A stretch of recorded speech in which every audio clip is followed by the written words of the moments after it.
લક્ષ્ય ન્યૂઝ, એક નજર, એક લક્ષ્ય.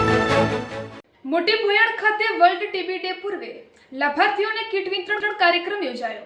કલોલ તાલુકાના મોટી ભોયણ ખાતે 24 માર્ચના વર્લ્ડ ટીબી ડે નિમિત્તે પૂર્વ ઉજવણીના ભાગરૂપે ટીબી જાગૃતિ અને સહાય કાર્યક્રમનું આયોજન કરવામાં આવ્યું હતું. આ કાર્યક્રમ પ્રાથમિક આરોગ્ય કેન્દ્ર રાચરડા હાજીપુર તેમજ જિલ્લા સભ્ય કાંતિજી ભીખાજી ઠાકોરના સંકલન હેઠળ અને જિલ્લા ક્ષય અધિકારી તેમજ તાલુકા આરોગ્ય અધિકારી શ્રીઓના માર્ગદર્શન હેઠળ યોજાયો હતો. આ કાર્યક્રમમાં જિલ્લા પંચાયતના પ્રમુખ અનિલભાઈ પટેલ તથા કલોલના ધારાસભ્ય બકાજી ઠાકોરની ઉપસ્થિતિમાં કુલ 18 ટીબીના લાભાર્થીઓને પોષણ કીટનું વિતરણ કરવામાં આવ્યું હતું.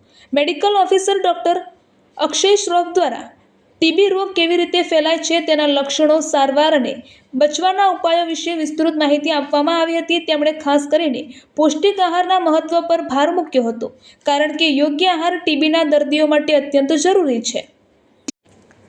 આ પ્રસંગે ધારાસભ્ય બકાજી ઠાકોરે ભારત સરકારના નરેન્દ્ર મોદી દ્વારા શરૂ કરાયેલા ટીબી મુક્ત ભારત અભિયાનને સફળ બનાવવા માટે સૌને સહકાર આપવા અનુરોધ કર્યો હતો.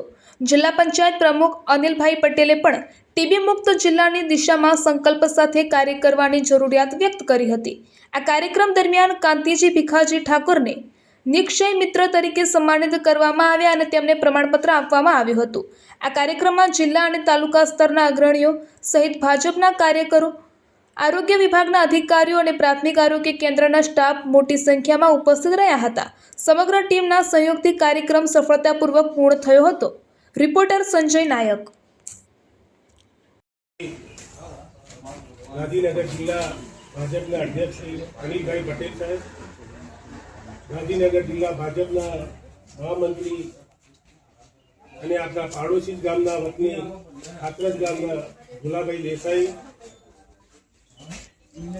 કલોલ તાલુકા ભાજપ પ્રમુખ ભાર્ગવભાઈ પટેલ, આપણા જે ગીતના દાતા છે અને ભુવન જિલ્લા પંચાયત સીટના જે સતત આપણા ભુવન જિલ્લા પંચાયતના વિકાસની કામની ચિંતા કરતા એવા આપણા કાંતિજી ઠાકોર, એવા જ આપણા સાથે જિલ્લા પંચાયતના સદસ્ય રશ્મિભાઈ,